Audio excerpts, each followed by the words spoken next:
Hey YouTube, what's going on? ZeroMagnumX here. I have a deck profile update for you guys. So this is some Yu-Gi-Oh! I know it's on like a Saturday, Sunday, but what I'm going to do, for those who watch all three of my card games, I'm going to do some Card Fight Vanguard games for you guys next Saturday for Stand-Up Saturday. I just figured it'd be a nice thing to give you guys. I know they're popular and a lot of people love watching them, so I just wanted to get that out of the way. But anyway, I'm going to feature my Atlantean decks. I guess this counts under something different Saturdays. I played 6 games with the deck. 6 or 7, something like that. And it went undefeated. It 2-1 to my fiance's Dark Worlds, which I know like I keep using her deck as an example that I play against. But she's my only consistent opponent in the area right now. Everyone else quit, like I've said previously. And Dark Worlds are a very challenging deck. I mean, they kind of set the bar for if your deck does well or not. Because if they're able to 2-0 you, you probably need to go back to the drawing board. Just saying.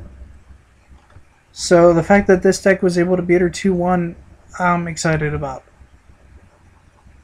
Alright, anyway. Here's the deck list. I'll give it to you guys. And I hope you guys like it. I'll explain a few cards in it and give closing thoughts. Okay, so we have 3 marksmen, they're pretty staple. 3 dragoons, they're staple. 1 attack squad, 2 infantry, double tour guide, a Sangan, triple diva, triple Undine, triple controller, Allure of Darkness, triple space typhoon, a heavy storm, Dark Hole Reborn, Book of Moon, Solemn Brigade, double compulse, double bottomless, Air Force, and then double Fiendish Chain. You also have double Zen Mains. My mind's on wind-ups, apologies. 1 Leviathan. Okay, Utopia is kind of a tech.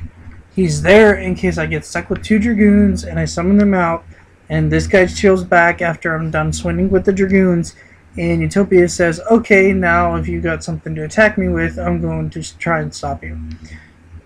I'm picking him over Maelstrom because he just negates attacks. And, I mean, really, it's any rank 4 you feel comfortable with. I just picked Utopia for the reason, I mean, it shouldn't ever come out, but it's there in case you need it. 1 Hyper Librarian, because his deck is focused around Synchros more than his Xyz. Okay, 1 DeLorean Tiger, King of the Ice Barrier.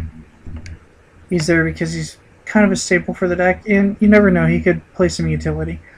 1 Catastor, 1 Gungnir, 1 Gaia Knight, 1 Stardust Dragon, 1 Black Rose Dragon, 1 Scrap Dragon. Okay, now the next 3 are some testing choices, and some of them are gimmicky, maybe all of them are gimmicky, but I'll go through them and, you know, let you guys decide.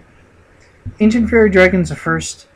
This deck makes level 7s like you wouldn't believe. And because of that, I like having Ancient Fairy Dragon there for the Malefic matchup. Especially if I can get it out early and just start eating their Necro Valleys and stuff. I'm able to just, you know, control them from that point on. Outside of Skill Drain. And the second is versus Dark Worlds. It's a good card to have chilling out and being around. So, I mean, it eats field spells, gets you life points. It's all pretty much upside, and it's got 3,000 defense, which not a lot of cards have nowadays. Next up is Red Dragon Archfiend. He's there because of his 3,000 power and killing defense monsters.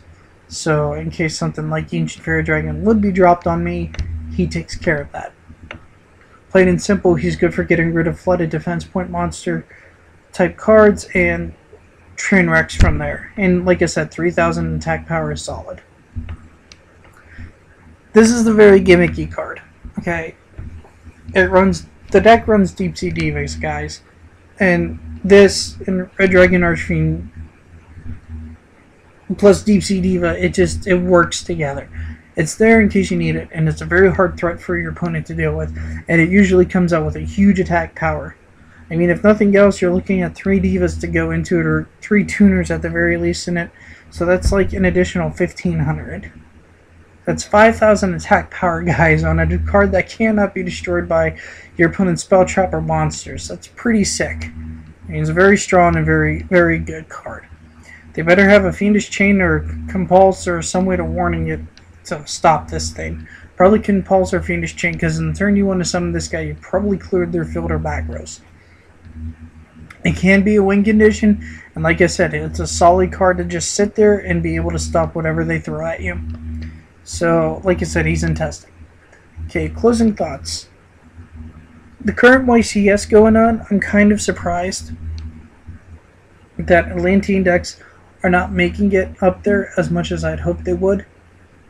But there's still room for growth for the deck, and maybe no one's run this build, or maybe everyone's run this exact build. I don't know.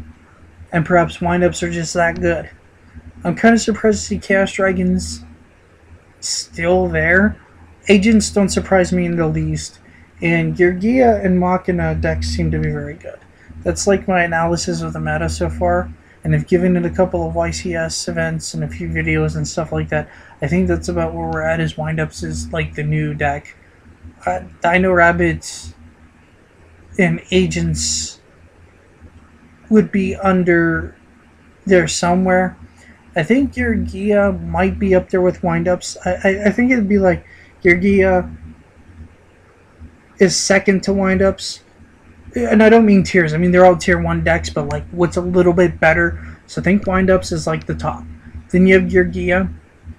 And then you have Agents. Then you have Dino Rabbit. And then you have Chaos Dragons. I think that's how it goes. And I don't know where Atlanteans fits into that kind of scale.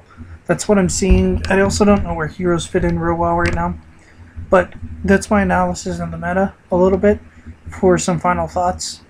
Finally, if you guys want to run Salvage in this deck, remove either Lord of Darkness or Book of Moon alongside an MST and run 2 Salvage.